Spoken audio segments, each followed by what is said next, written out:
গেলে আমি সমাজনীতি মানি না, এর বাইরে গেলে আমি বিয়ে মানি না। ইসলামের বাইরে বিয়ে করা যায় যাচ্ছে? বলেন বলেন।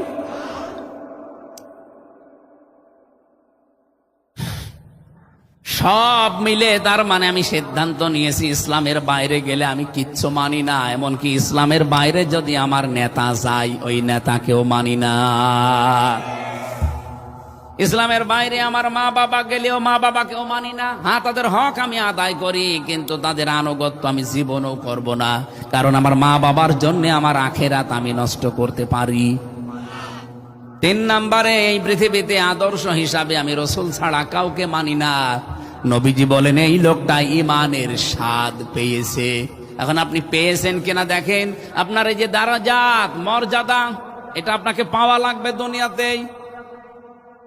3 নাম্বারটা বলবো এবার, নাকি রাত হয়ে গেল? আপনারা থাকবেন তো ইনশাআল্লাহ?